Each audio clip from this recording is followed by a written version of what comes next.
नमस्कार। हम महानिदान सूत्र को प्रमुख शिक्षाओं की एक समरी के रूप में रिवाइज कर रहे हैं। कल हमने उसके शुरू के कुछ एस्पेक्ट्स देखे थे।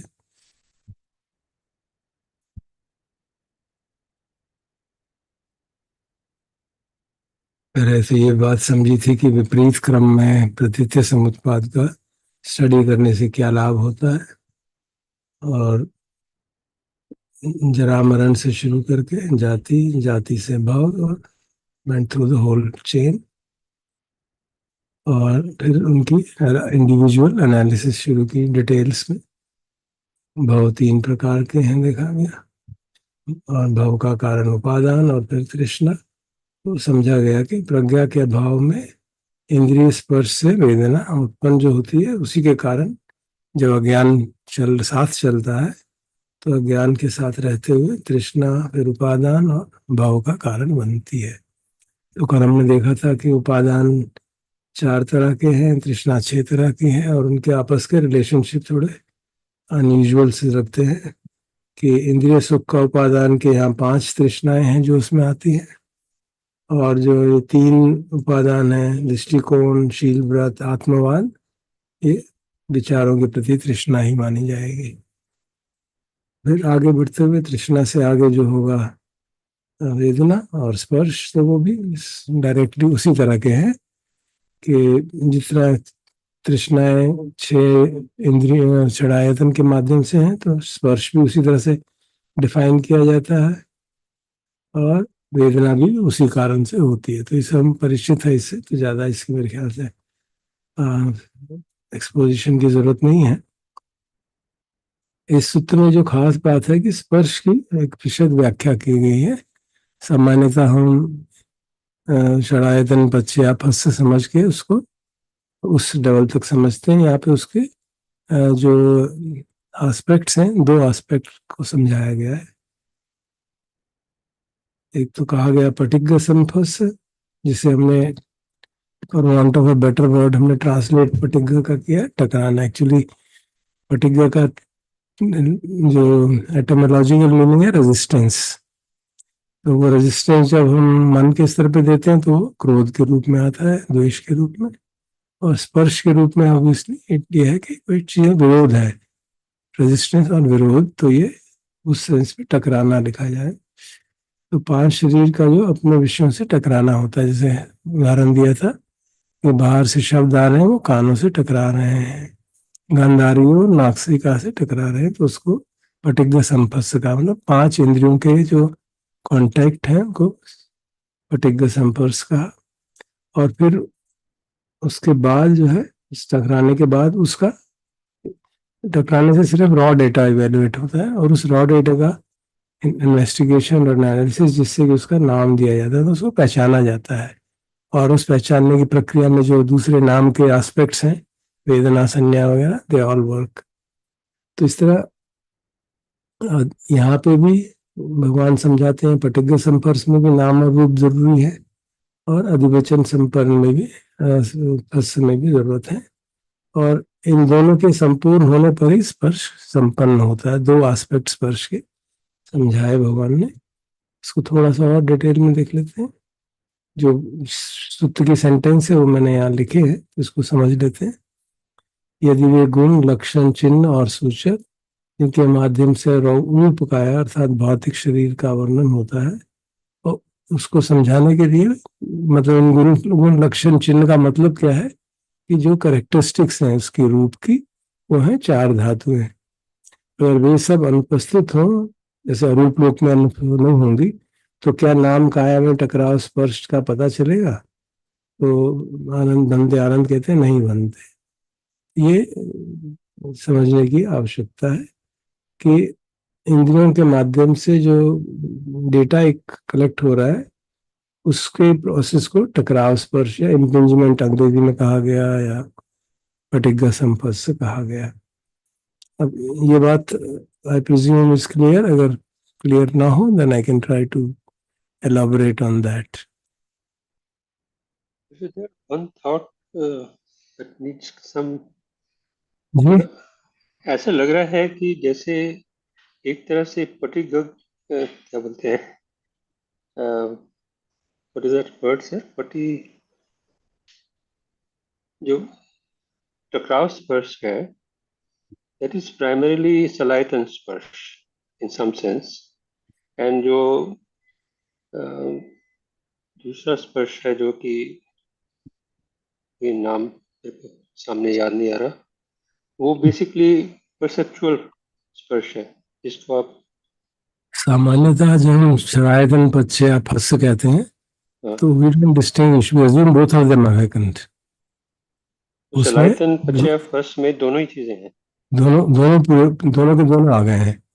तो वो उसके जो कंप्लीट स्पर्श है उसके दो एस्पेक्ट समझा रहे हैं कि पहला एस्पेक्ट जैसे आंख है, वो बेसिक डेटा कलेक्ट करती है कि एक कैमरा की तरह फोटो खींच ली ना, उसकी प्रोसेसिंग होगी। तो वो प्रोसेसिंग कैसी होगी, जो मेंटल इमेज है, जो भी इनपुट आया उसकी mental image will be processed bye मनोविज्ञान, तो मन उसकी प्रोसेसिंग करेगा।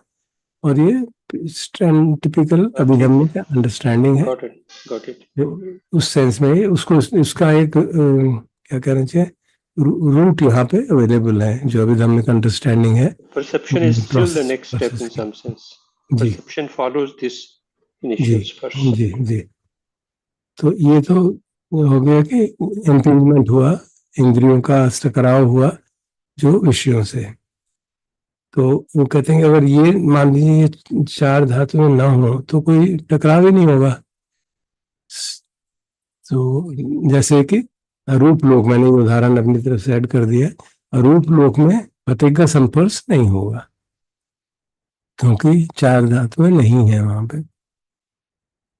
और जो अधिवचन संपर्श है, नामकरण वाला स्पर्श है, उसमें कहा गया गुण लक्षण चिन्ह और सूचक जिसके माध्यम से नाम का है। नाम का है मतलब दी एग्रीगेट कॉल्ड नाम। उसमें क्या क्या है, वेदना, संज्ञा, स्पर्श, चेतना और मनसिकार है। अगर ये डिस्क्रिप्टर्स हैं, डिस्क्रिप्टर्स ऑफ नाम, अगर ये सब अनुपस्थित हो, मतलब if they are not present, तो उसको हमने पढ़ लिया फॉर्चुनेटली असन्य सत्ता वाला, जहाँ पे कि ये डिस्क्रिप्टर्स नहीं है। तो क्या भौतिक शरीर में नामकरण स्पर्श का पता चलेगा? Obviously we don't know anything, will not know anything. जैसे वहां किया था उस लेवल में उनको कुछ पता ही नहीं क्या हो रहा है, they are just like stones or mud, which are just having the deep peace of no impingement peace। तो वो स्पष्ट ही है कि हाँ, अगर नाम की करेक्टरिस्टिक्स नहीं है तो वो कोई रिकॉग्निशन कैसे हो पाएगा। तो इसलिए वो समझाते हैं कि दोनों ही केस में नाम और रूप का होना आवश्यक है। अगर ये नामकरण होना है तो नाम का और रूप का आवश्यक है, क्योंकि नामकरण किसका होगा, यहाँ पे इंटरेक्शन हुआ है।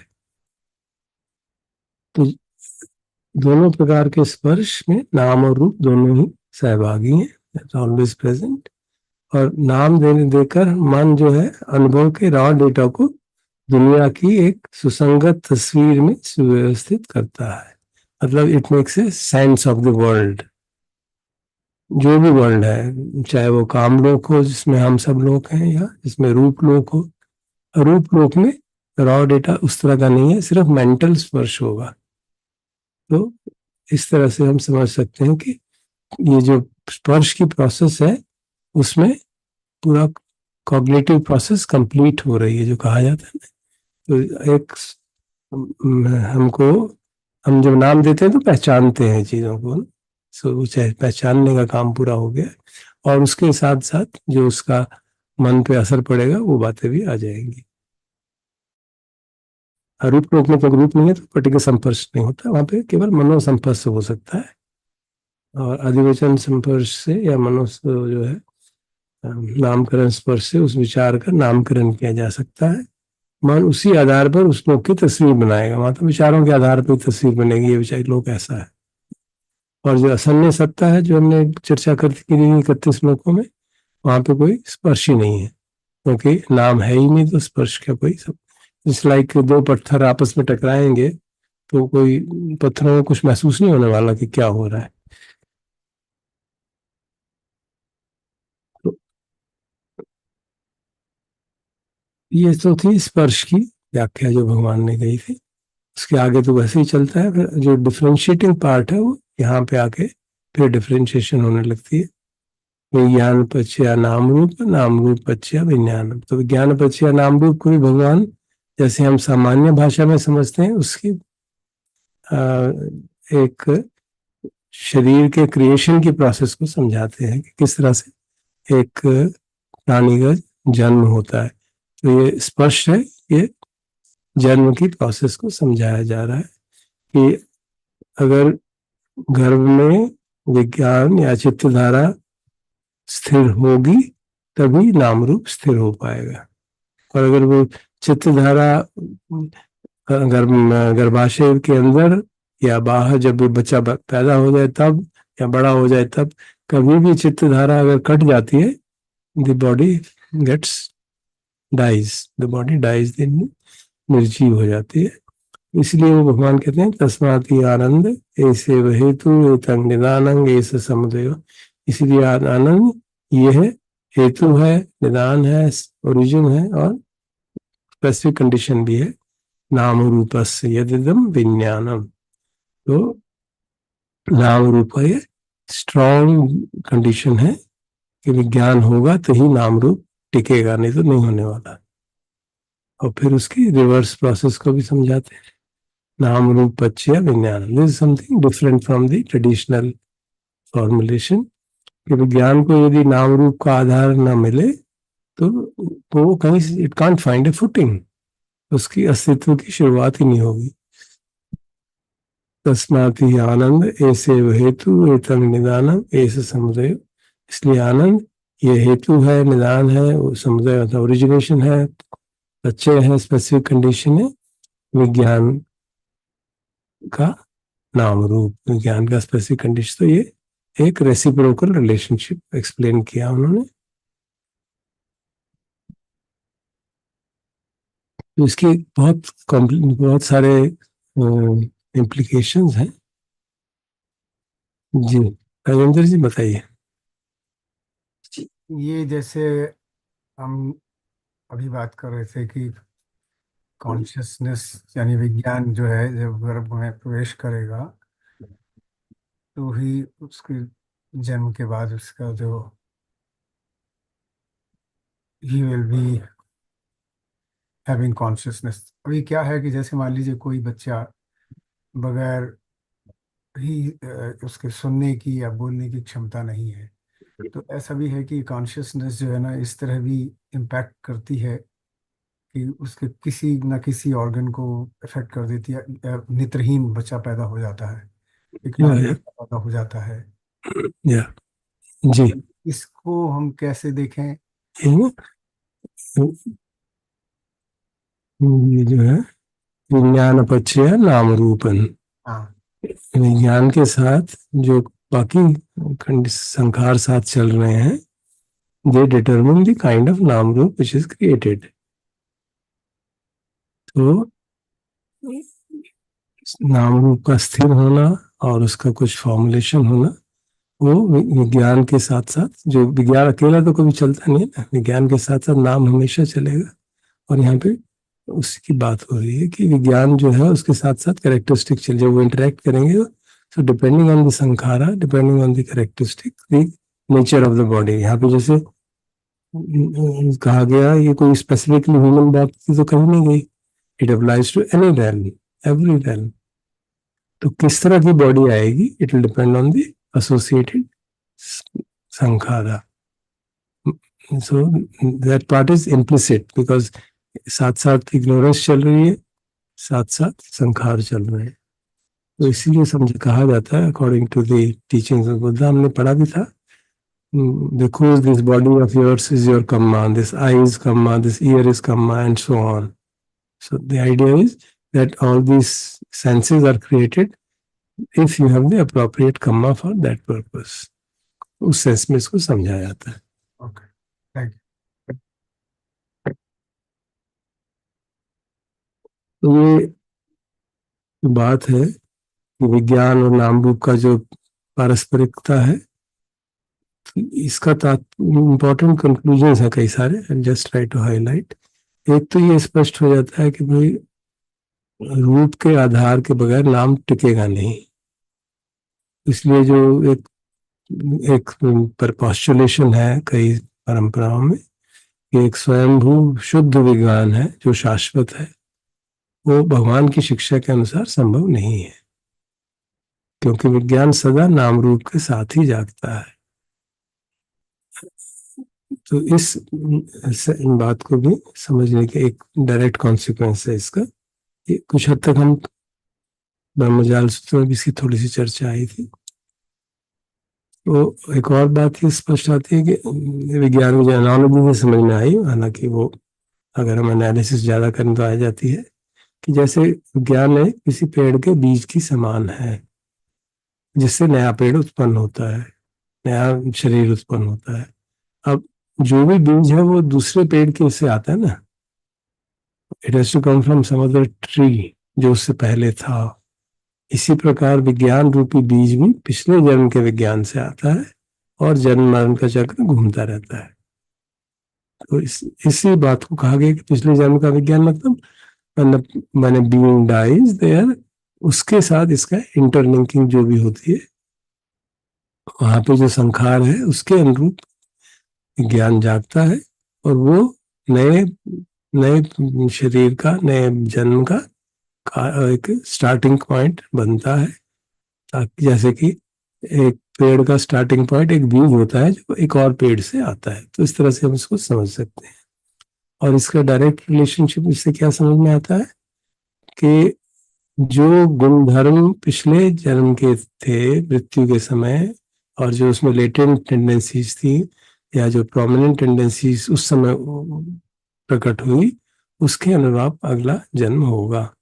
तो ये जो लेटेंट टेंडेंसीज हैं और प्रोमिनेंट टेंडेंसीज हैं, वो सब हमारे कर्मों का फल है, कर्मों का इम्प्रेशन है उस पर। और उस कर्मों का इम्प्रेशन जो है वो हमारे साथ चलता रहता है।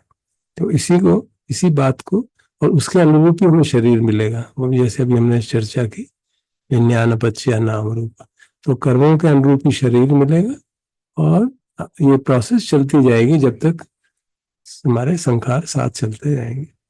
तो इस बात से, इस समझ से जो भगवान ने कर्म सिद्धांत समझा, अपने अभिनय के आधार पर डायरेक्टली देखा, उसको हम समझने में थोड़ी मदद मिल जाती है कि हाँ ये ऐसे हो रहा है कि एक बीज के रूप में जो है कॉन्शियसनेस ट्रेवल कर रही है।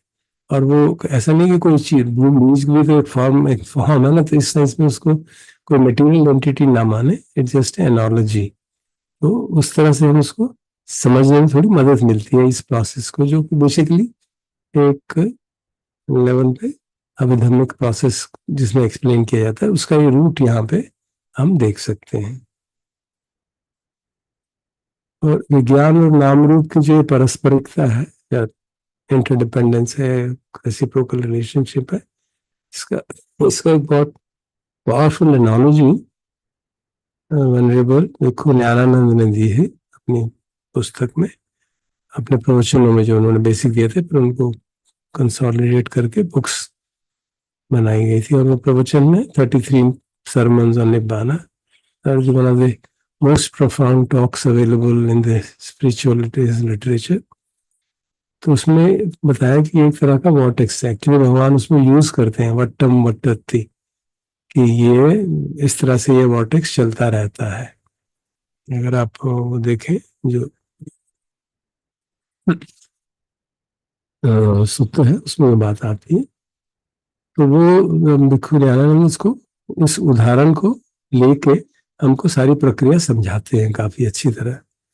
तो एक वीडियो है जो वॉटेक्स का, मैं उसका लिंक चैट में डाल देता हूँ, क्योंकि अगर हम इसको डायरेक्टली प्ले करते हैं तो वो एक कॉपीराइट की इशू हो जाता है। पिछली बार भी ऐसी प्रॉब्लम आई थी, so we should avoid it. तो मैं इसको चैट में डाल देता हूँ और हम सब इसको देख सकते हैं।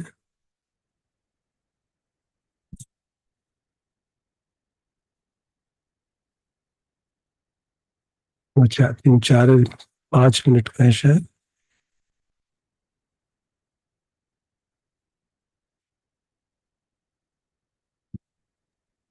मैं यूट्यूब में भी डाल दूंगा सर, आप इधर डाल दीजिए, मैं उसको यूट्यूब में पेस्ट कर दूँ, जो वहां पर दर्शक हैं वो देख सकते हैं। अच्छा, मैं गया यार।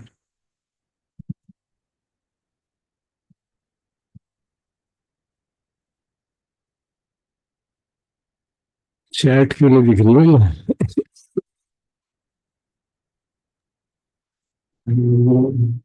एक बार स्क्रीन शेयर स्टॉप करके फिर डाल दीजिए। वही देख रहा हूँ, चैट की विंडो नहीं दिख रही। स्क्रीन शेयर ही हो रही है अभी भी, स्क्रीन शेयर स्टॉप करनी है।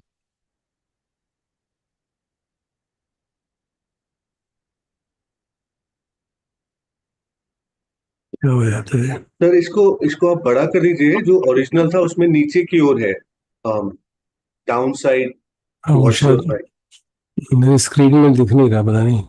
नहीं नहीं, ये स्क्रीन तो आपका तो स्क्रीन ही शेयर हो रहा है सर, इसको तो हाँ, वापस से ओरिजिनल प्रेजेंटेशन मोड में चले जाइए और वहां से एस्केप दबा दीजिए अपने लैपटॉप पर। हाँ, नहीं, मैं शेयर कर दूंगा स्टॉप तो फिर हो जाएगा।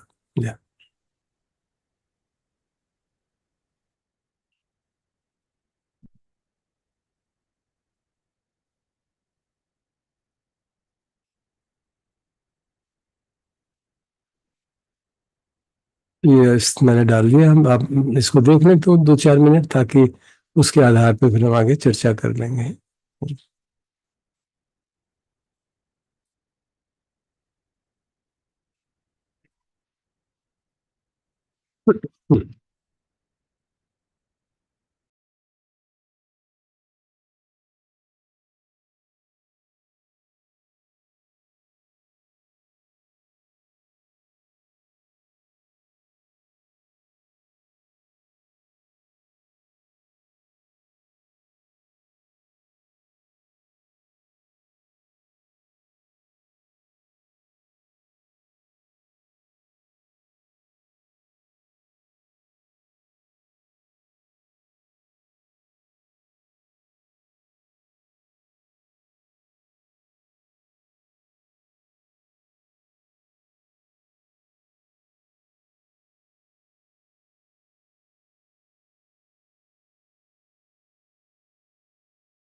आप अगर अपना ऑडियो बंद कर लें इस वीडियो का, then I can use the audio to draw your attention to some things.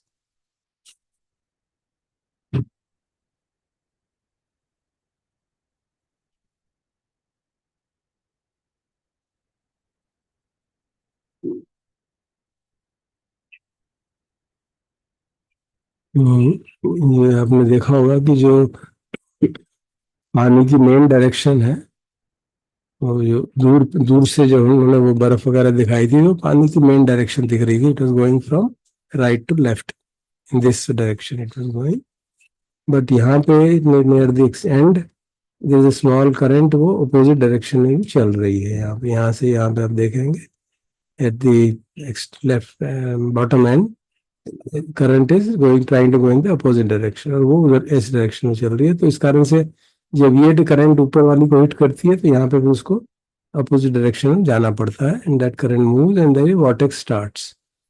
और इस वॉर्टेक्स के स्टार्ट होने से क्या हो रहा है, धीरे धीरे वो एक गड्ढा सा बन रहा है पानी के अंदर, एक एबिस सा बन रहा है, एक खाई सी बनती है. और उसमें इतना स्ट्रॉन्ग अट्रैक्शन है उसमें, उसके अंदर, कि वो बाकी के फील्ड में भी इन्फ्लुएंस कर रहा है. और बड़ी बड़ी चीजें आती हैं उसमें समा जाती हैं, वो छूट निकल नहीं पाती. तो इस बात को ध्यान में रखते हुए भिक्खु नित्यानंद ने इसकी उपमा कर लेकर हमें समझाया है कि किस प्रकार ये दो अपोजिट इंटरेक्शन से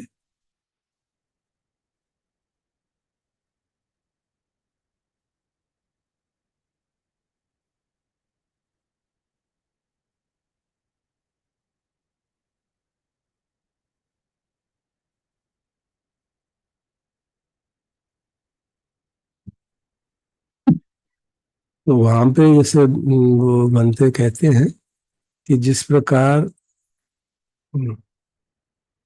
एक पानी के अंदर एक नदी में मेन स्ट्रीम तो चल रही है एक पर्टिकुलर डायरेक्शन में, but a small streams is set up because of various conditions, local conditions there, जो वो अपोजिट डायरेक्शन में जाने की कोशिश करती है. तो एक सेट कि that so relates this to कि हमारा जो प्रकृति के नियमों के अनुसार एक प्रकृति का प्रवाह है. वो जो नियम है वो उसका, उसके तीन मुख्य लक्षण है: अनित्यता, दुखता और अनात्मता. और जो जब तक हम उस अनुसार जीवन जीते हैं, तो हम उस बात को समझते हैं, तो we can flow along with the nature, so called prakriti. जो है prakriti can be seen as the general flow of the water. But अज्ञान के कारण संखार बनते हैं, क्रेविंग जागती है. एंड हमारी टेंडेंसी क्या होती है कि इस सुख जो हमें महसूस हो रहा है, बीच बीच में जो सुख मिलता है, सुखद वेदना मिलती है, वी फील प्लेजर, उसको जरा बनाए रखा जाए. ये थोड़ा बहुत क्या चला जाएगा. So we develop a craving for it, and then उस क्रेविंग के रहते वी क्रिएट स्ट्रॉन्ग एफर्ट करा जाता है उसके लिए. उस क्रेविंग से संखार बनता है कि हाँ, मुझे कोशिश करनी चाहिए ताकि मैं एफर्ट करके इस अनित्यता को रोक सकूं, मैं परमानेंस कर दूं. तो it's like a that ignorant small stream which is trying to flow against the water. और उस अगेंस्ट वाटर फ्लो करने के कारण वो कुछ हद तक तो जा पाती है, कुछ हद तक कोशिश करता है, लेकिन अंततः हार जाता है, शरीर समाप्त हो जाता है, चित्तधारा समाप्त हो जाती है, मृत्यु हो जाती है. और लेकिन क्योंकि वो उस तरह का विज्ञान लेके मरा है, तो संखार उस तरह के हैं, वो आगे दूसरा संखार मिलता है, दूसरा जन्म मिलता है, और वो फिर से वो वॉर्टेक्स चालू हो जाता है. So it, I have tried to put a picture to explain it.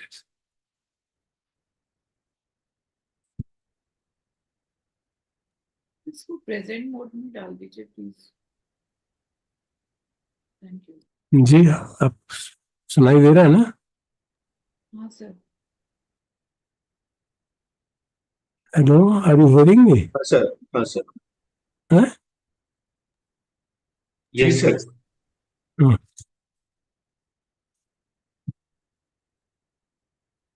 ये एक मैंने अपनी तरफ से बात को डायग्राम बनाया समझाने के लिए। तो जैसे हमने देखा वॉर्टेक्स कैसे बनता है, तो नाम रूप और विज्ञान के चक्र कैसे चलता है कि मेन स्ट्रीम तो चली जा रही है, it is the stream of nature which flows in accordance with the laws of anicca दुख रखता है। और ये जो तृष्णा है हमारी, धीरे धीरे नाम रूप पे स्पर्श होता रहता है जब पैदा हो गए, और तृष्णाएं बढ़ती रहती हैं। और जैसे वो बढ़ती रहती है, एक स्थिति आती है कि हमको, है ना, when you get grown up for example, है ना, बचपन में तो कोई हमारा कंट्रोल रहता नहीं, समझ नहीं आती ये बातें। As we get grown up and we start earning and we think yeah we can really do it, and जो ये यहाँ पे सुख और दुख है उसमें से दुख हटा देते हैं, सुख ही सुख रहेगा। तो we try to, and this is the fundamental ignorance, trying to stabilize something which is impermanent, trying to get pleasure out of something which has a fundamental nature of unsatisfactoriness, and taking things personally which are impersonal phenomena.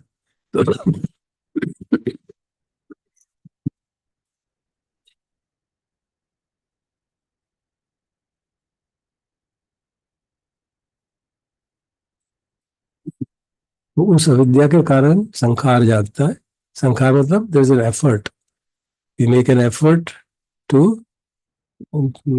Perpetuate the happiness. कोशिश ये थी जो pleasant feelings है उसको हमेशा pleasant feelings ही बने रहे, वो कभी चेंज ना हो, यही हमारी सारे जीवन में कोशिश रहती है। हर तरह से, किसी भी तरह से आप उसको देख लीजिए, किसी भी इंद्रिय के द्वार पे देख लीजिए, कोशिश यही रहती है। और इस प्रोसेस में थोड़ी बहुत सक्सेस हमको ऐसा लगता है मिल रही है, क्योंकि हम उसको रोक पाते हैं, फ्लो को थोड़ी देर के लिए रोक पाते हैं। लेकिन कब तक रोकेंगे? धीरे धीरे इस संस्कार की क्षति, जो संस्कार का जो फोर्स है, जो हमारी एबिलिटी है, वो धीरे धीरे क्षीण होने लगती है, क्योंकि वो खुद भी तो अनित्य है ना। वो क्षीण होने लगती है तो अल्टीमेटली यहाँ आके वो रुक जाता है। पानी का फ्लो स्ट्रांग सामने आ रहा है, यहाँ पे संस्कार वीक है तो रुक जाता है। इसका मतलब रूप जो है वो क्षमता कम हो रही है बॉडी की, body is withering away, and ultimately it passes away. When it strikes, then संखार से नया विज्ञान बनता है, और वो विज्ञान से फिर नाम रूप क्रिएट होता है। और वो क्योंकि यहाँ पे इसका मोमेंटम है अभी फ्लो का, वो नाम रूप बनता है, and then again the whole process starts and goes round and then keeps on going round and round. And जो ये एबिस है उसको भिक्खु कहते हैं, दयानंद जी कहते हैं कि जो ये उसमें खाई से बनती है। एक्चुअली एक दो सूत्रों में भगवान दुख को एक एबिस की तरह कहते हैं, पेनफुल फीलिंग्स को कहते हैं इज लाइक एन एबिस, एक खाई है जिसमें कि जिससे कोई निकल नहीं पा रहा है। तो वो कहते हैं कि वो जो भगवान ने कहा वो इसी सेंस में समझना चाहिए। और ये जो गंदगी इसमें आ रही थी, आपने देखा होगा, कहते वो क्योंकि हम इस प्रोसेस में घूम रहे हैं, तो वो सारी गंदगी जो है, unwholesome tendencies, they keep on creeping into us, and then we become more and more suffering till such time as हमारी ये समझ में नहीं आया था भैया ऐसा नहीं हो सकता। हमने बहुत लाखों जन्म ऐसा करके देख लिया, अब इस अविद्या से तिलांजलि देनी पड़ेगी। You have to live according to the nature and allow the natures, accept the nature's characteristics of anicca, dukkha, anatta, and live life in a wholesome manner. तो इस तरह से विज्ञान और नाम रूपी पारस्परिकता का, उसका रेसिप्रोसिटी का एक वॉर्टेक्स है। तो उसमें जो वट्टम वट्टति इस सूत्र में बात आती है, उसको कहते हैं वो actually this, it should be understood in this manner, how the Vijnan and Namrup keep on interacting. And when you say Namrup includes all the four Pratyachya Samutpad, the vortex created by dependent origination, which is responsible for suffering.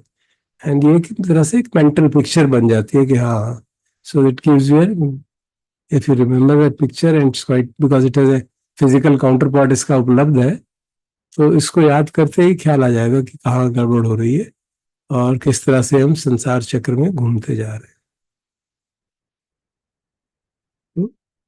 उसका जो conclusion निकलता है, नाम रूप और विज्ञान, this is the translation of what the विको ज्ञानानंद's lectures, उसमें से एक एक्सट्रैक्ट है, और it is similarly reflected in the writings of Bhikkhu Bodhi. नाम रूप और विज्ञान के बीच के भंवर के बारे में अज्ञान ही अविद्या है, और इस संबंध की निरंतरता को बनाए रखता है वह संस्कार। इन संस्कारों के कारण ही विज्ञान और नाम रूप के बीच की भंवरपूर्ण अंतरक्रिया चलती ही रहती है। It keeps on going on and on, because even at the time of death we have not learn the lesson. तो विज्ञान जो है वो उसी संस्कार के अनुरूप बनेगा, जो संस्कार हमारा जीवन भर चलता रहा कि इंद्रिय सुख को मैक्सिमाइज करो, और उसके हिसाब से अगला नाम रूप और ये प्रोसेस चलती चली जाएगी। Okay, I think we'll stop here now. Okay.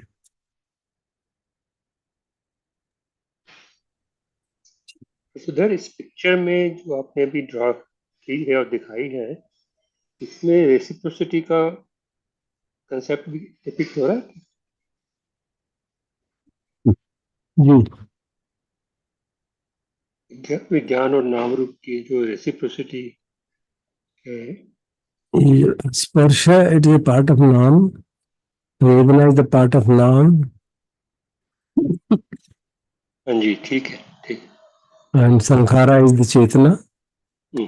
Krishna is the one of the types of mental factors, जो कि प्रत्यक्ष समुत्पाद का पार्ट है. Sankhara is the chetana and avidya is the ignorance. So this is how the reciprocity is operating. Basically, paticca samupad is all नाम रूप ही है सब कुछ. Yeah, because नाम रूप में नाम के अंदर फैक्टर्स ही है ना. हस्य भी उसी का फैक्टर है, वेदना भी उसी का फैक्टर है, और इसीलिए वो कहा जाता है कि वो सारे लिंक्स जो है राइट अप टू वेदना दे आर हैपनिंग साइमल्टेनियसली. हम उसको समझने के लिए उस तरह से करते हैं, और क्योंकि नाम के अंदर वो है तो इट इज क्वाइट ऑब्वियस कि दे आर, वो ग्रुप है जो इकट्ठा राइज होता है.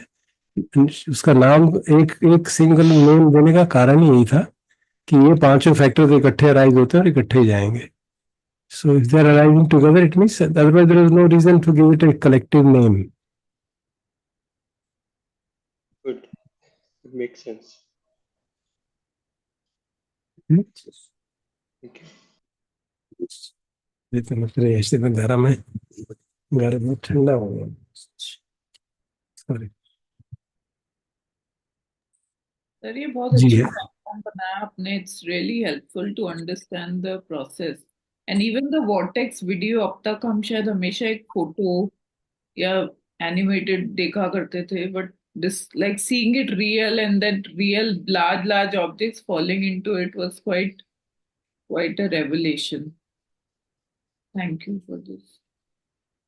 In oceans, many boats get sucked into it and disappear. There are so many news items of that available.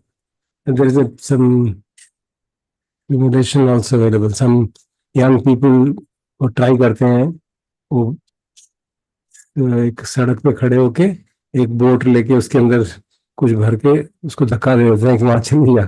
खुद तो बाहर है, उन्हें पता खतरा है, and then they see that whole thing just disappears totally. Sir, तो ये जाता कहाँ है? नीचे जाके फिर क्या? बिल्कुल, it goes to the bottom of the sea and there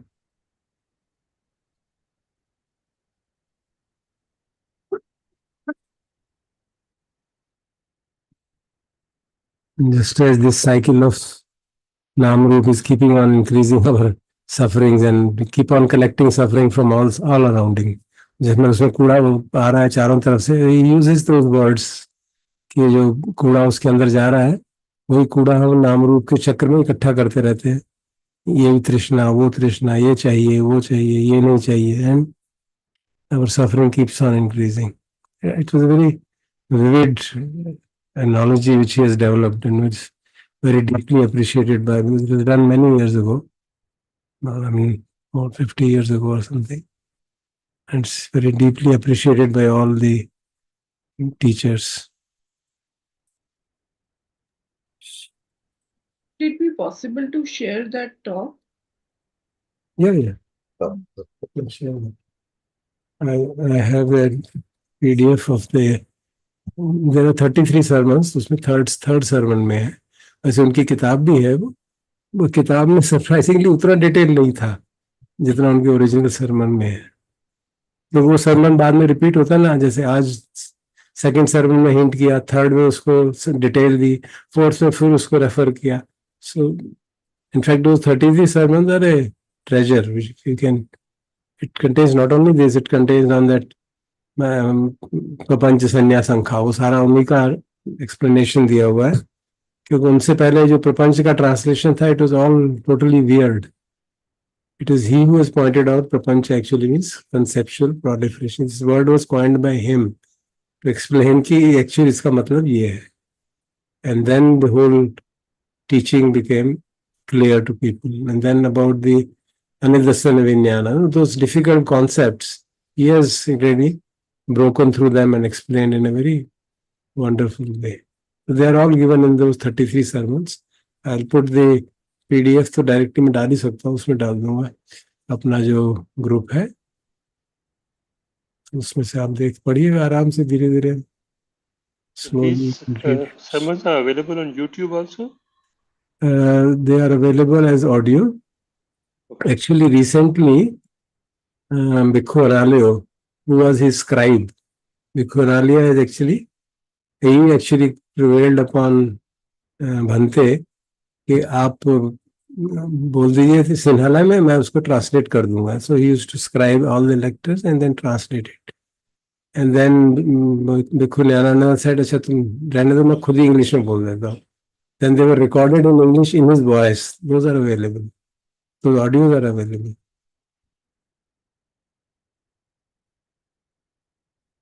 But this is also available. Recently, Bhikkhu Analayo has started discussing all these 33 sermons one by one, small elements, and added his own comments also, where he feels it could be, this should have been put in this manner, or it will be better explained in that manner. So those files are also, those videos are available, where Bhikkhu Analayo is explaining those 33 sermons in detail because of their great importance. This was comparatively recently done. I don't exactly remember when, but maybe 10 years, within last 10 years. But those sermons are really profound. Of course, one has to have substantial knowledge of the suttas, because he's one of those who says, for me, the teaching is sutta, and he doesn't even bother about Abhidhamma or anything. So, any other question? Who says that even Abhidhamma is not that important? Yeah, he also says that. Bhikkhu Bodhi की बात कर रहे हैं? Anji, Bhikkhu Narayananda also says that. Okay. He says we should always refer to the suttas. See, everybody has these specific ways where importance is given.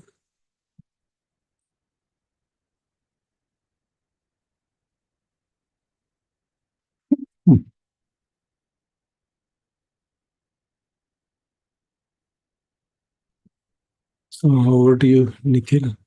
Mandeji, for your any comments? Or? It's just thinking maybe we can just be now use 15-70 minutes to be quiet.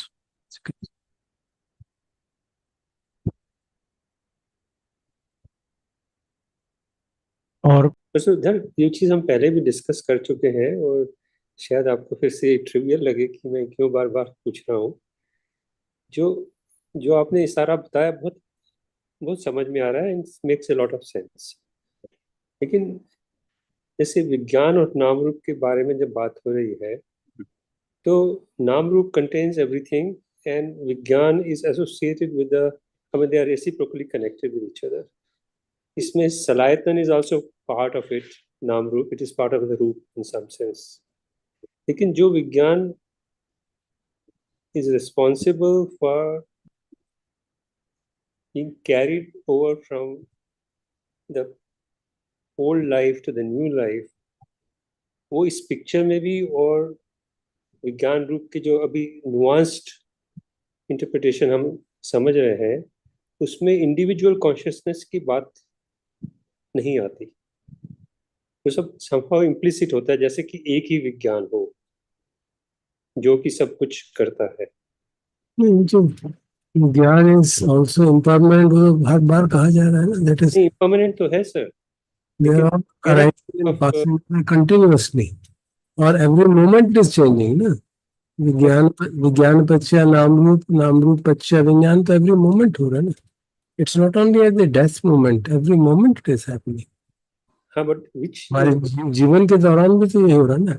हर क्षण जो है हमारे इस समय का जो चित्त है वो अगले क्षण के चित्त को इन्फ्लुएंस करता है, और ये सब चलता रहता है। So the information is being transmitted continuously in discrete steps. तो यही process, I mean, process remains the same whether during our lifetime or at the death.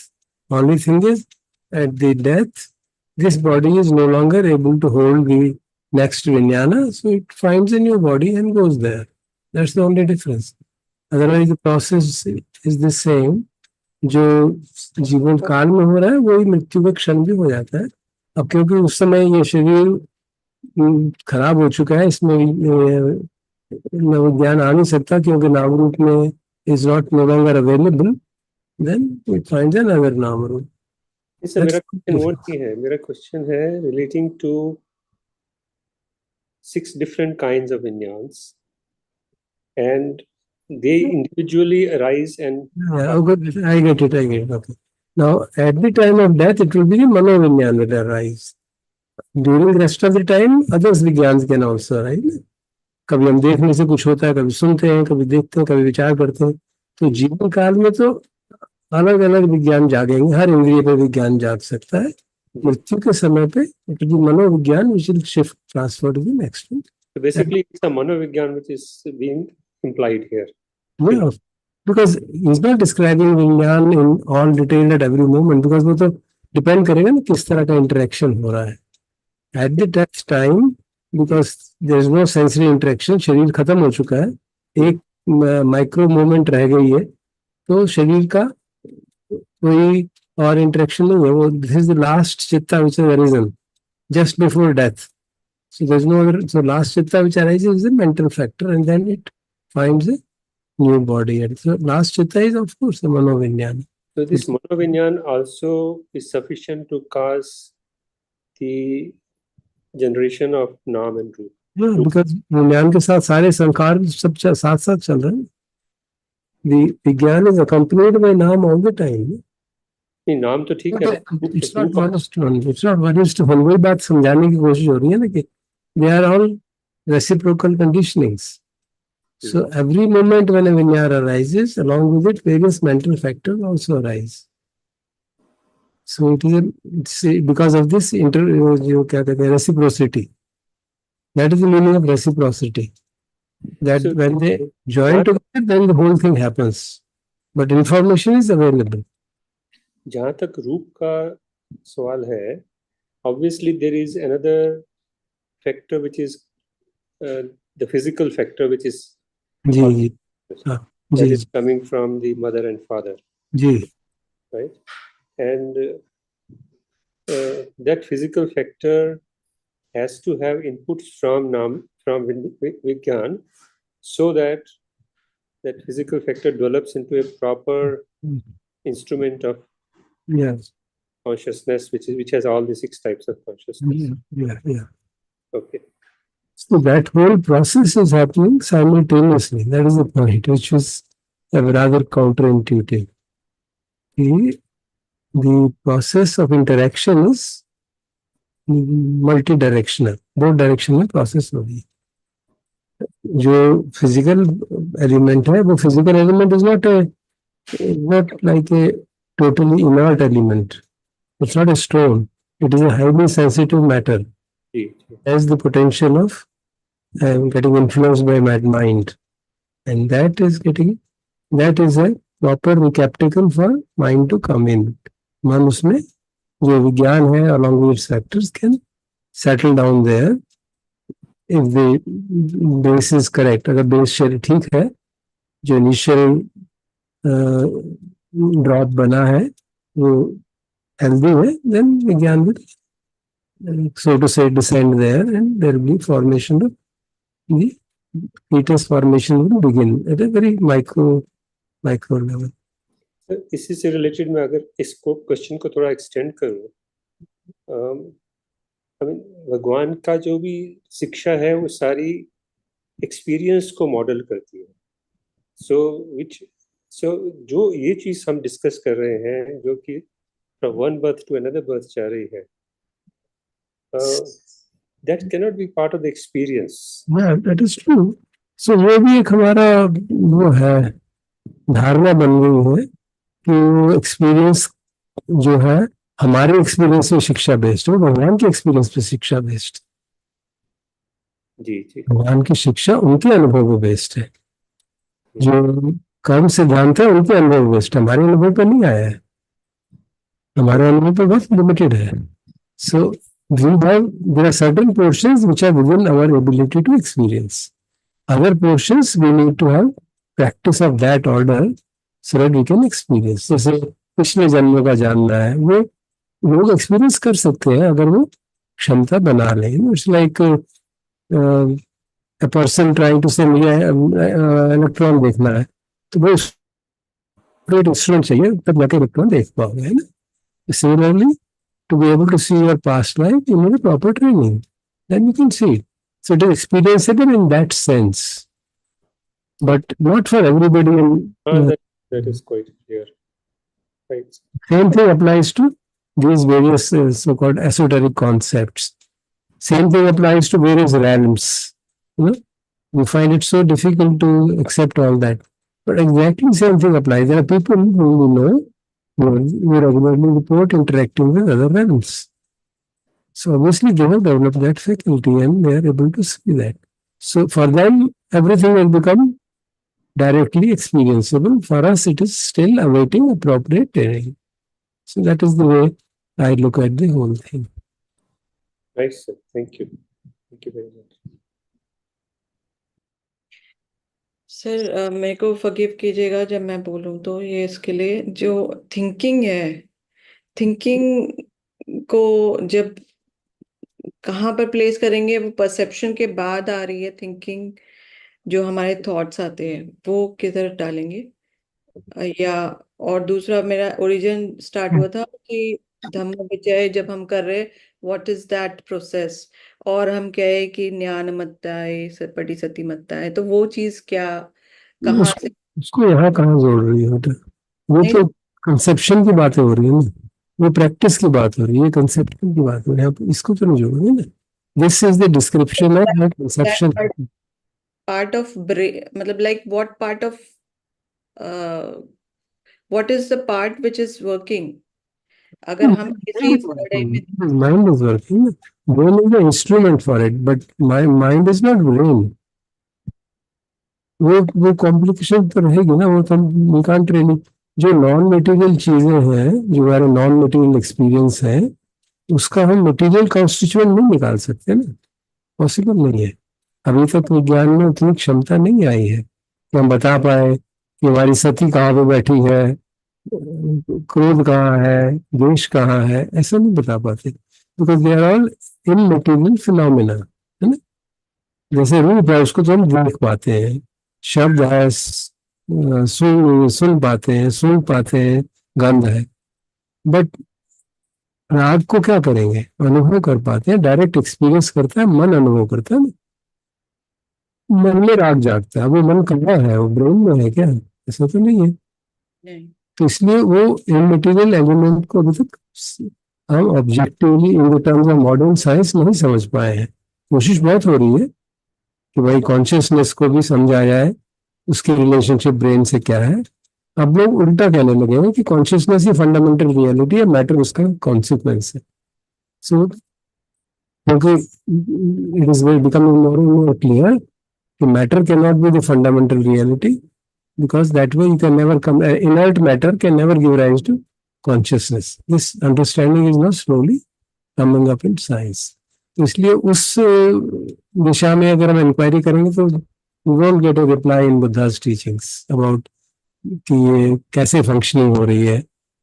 वो तो ये कह रहे हैं कि भाई अनुभव, भगवान की टीचिंग तो ये है कि आप अनुभव कर सकते हैं.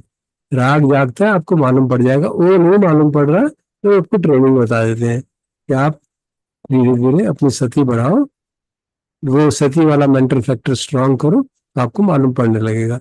आप उसमें खोगे नहीं.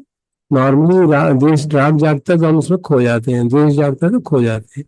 अब अगर आप प्रैक्टिस सीख से करोगे तो आप उसको जान पाओगे. ये राग जागा है, ये द्वेष जागा है, ये कंफ्यूजन जागा है, ये डाउट जागा है, and so on. So those are all experienceable mental factors. That's all. They are all adjuncts of sorry they are all adjuncts of विज्ञान. जैसे 5 यहाँ पे बताए गए नाम के कंपोनेंट्स, उसके वो और there are additional 47 components you can say which also arise. These are the universal things जो हर विज्ञान के साथ मुझे जागेंगे ही. बट ये एंड नहीं है. इसके साथ राग भी जागता है, द्वेष भी जागता है, और उनके विभिन्न रूप भी जागते हैं. ठीक है, जिसको संखार में कह दिया, एक शब्द दे दिया संखार. Everything is put in that संखार.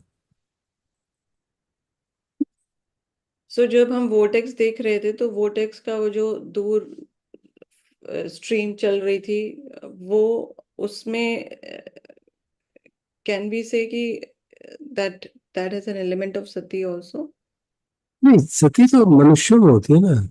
Sati can be an essential being. वो तो कहने का मतलब ये है कि जो आप जैसे आप नेचुरल लॉज बोल रहे हो, या जो नेचुरल आप बता रहे हो कि देयर आर स्ट्रीम के साथ जा रहा है जो सब कुछ, नेचुरल लॉ है कि वो क्या है उसको impermanent understanding of impermanence, anicca, dukkha and anatta. That is the stream. And ignorance is not realizing it and then trying to go against it. That is it's a kind of simile है ना. उसको समझाने के लिए एक analogy बनाई गई है ना, कि जैसे वो भिखुनारायण तो कहते हैं कि वो स्ट्रीम भी जैसे मूर्ख हो गए, अपोजिट डायरेक्शन में जा रहे हैं. Just matter of explanation.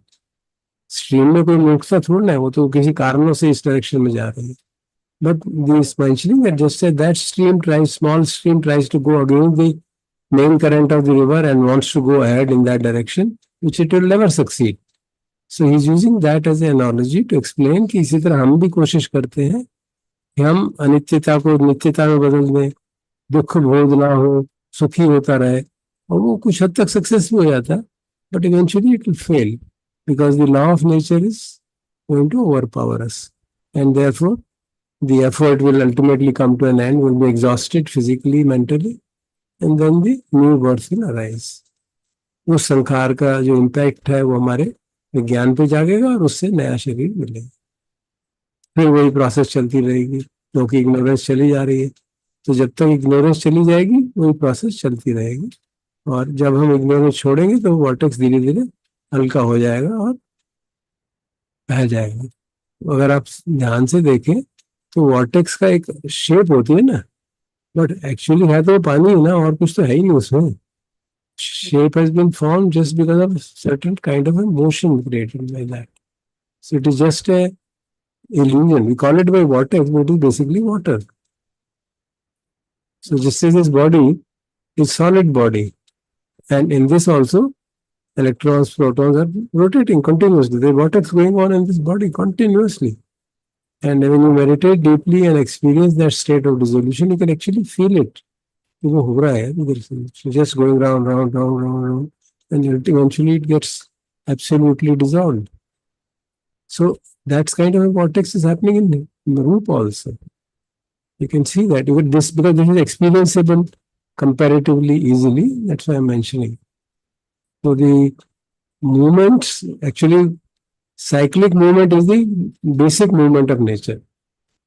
Linear movement nature में नहीं होती, सब जगह cyclic movement होती है. You can reflect upon it and see. Yes. No?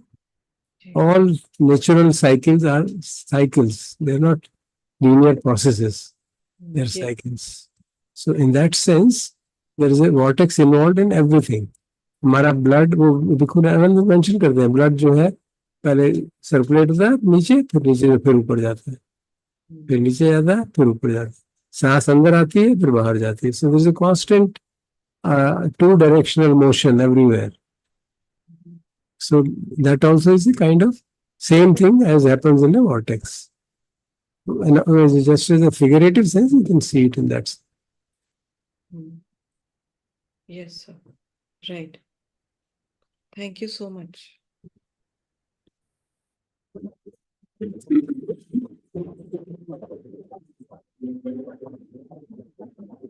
Good. So we can now, if there are no more questions, we can sit silently for a few minutes and then we'll do Paritha chant. Today, Veena ji has been admitted to hospital. Tomorrow morning, her surgery has to take place. So, हम सब जानते हैं उनकी. So let us all practice metta and then share our merits with her. अभी थोड़ी देर ध्यान कर लेते हैं, 5-7 minutes, and then Nikhil will do the chanting to us.